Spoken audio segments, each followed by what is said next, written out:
एक बार दो राक्षस हुए, शुंभ और सुमंद और नशंभ, ऐसे कुछ नाम हैं उनके। और दोनों महाराक्षस इतने पराक्रमी हुए, ब्रह्मा जी से वरदान लिया कि हम अमर हो जाएं। बोले अमर तो सब चाहते हैं, लेकिन अमर होता कोई नहीं है, सब मरते हैं। और कुछ वरदान मांग लो। बोले और वरदान देना चाहते हो तो हम दोनों मित्र हैं, परम बलवान हैं, हमें कोई मार न सके, हम मरे तो आपस में ही मरे। ब्रह्मा जी बोले तथास्तु। ऐसा ही हुआ। उन दोनों राक्षसों ने पृथ्वी पर अनेकों तरह के अत्याचार किए। भगवान से देवताओं ने प्रार्थना की। भगवान ने कहा कि सब जितने भी सुंदरता है संसार में, त्रिलोकी में, सब अपनी अपनी सुंदरता तिल तिल करके दे दो। अपनी सुंदरता का सार तिल तिल रूप में इकट्ठा करके दे दो, जिससे सुंदर नारी बनेगी और नारी के चक्कर में ही ये मारे जाएंगे। तो तिल तिल करके सुंदरता प्रदान की एक सुंदर नारी प्रकट की, जिसका नाम किया गया तिलोत्तमा। और तिलोत्तमा जाकर के पहुंच गई उन राक्षसों के पास। राक्षस कहने लगी देवी तुम कौन हो, हमसे विवाह कर लो।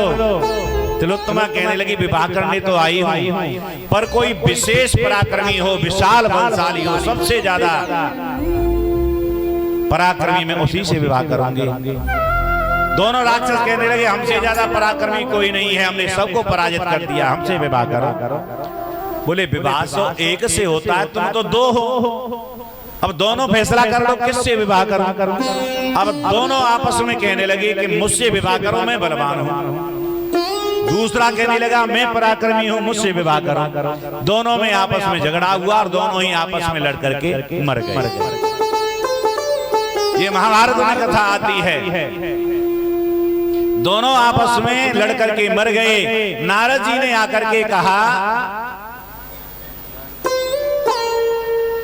युधिष्ठिर से इसी कथा को, युधिष्ठिर तुम 5 पति हो द्रौपदी के, कहीं ऐसा ना हो कि एक नारी के चक्कर में तुम सब पांचों के पांचों मारे जाओ। बोले क्या करें? बोले बंटवारा कर लो। तो एक एक वर्ष द्रौपदी एक एक पांडुपुत्र के साथ रहती थी। एक बार द्रौपदी रह रही थी युधिष्ठिर के पास। रात्रि में अर्धरात्रि को युधिष्ठिर के पास जो कक्ष था, उसी के पास भीम का कक्ष था। भीम को आवाज सुनाई दी। उछल करके भीम ने जंगला को पकड़ लिया और उसमें झांक करके देखा तो युधिष्ठिर महाराज द्रौपदी के पैरों पर सिर रख करके हाथ जोड़ के क्षमा मांग रहे हैं। अब यहां तो कोई ऐसे नहीं है जो देवी जी के पैरों पर रख करके क्षमा मांगते हो, यहां तो नहीं होंगे, लेकिन मांगनी चाहिए।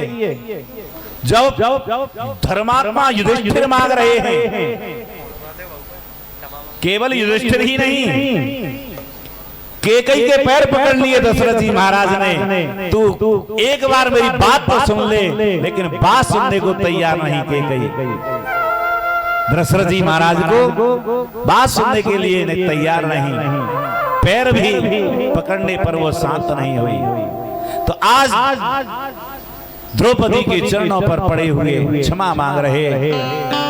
तुरंत भीम को ग्लानि हो गई, अरे ये क्या देख रहा हूं, नश्वर है ये जीवन। बताओ स्त्री के पैरों पर मेरे धर्मात्मा भाई युधिष्ठिर। ग्लानि हो गई, जोर जोर से कीर्तन करने लगे। जब ये कीर्तन करते थे तो 14 मील तक आवाज जाती थी।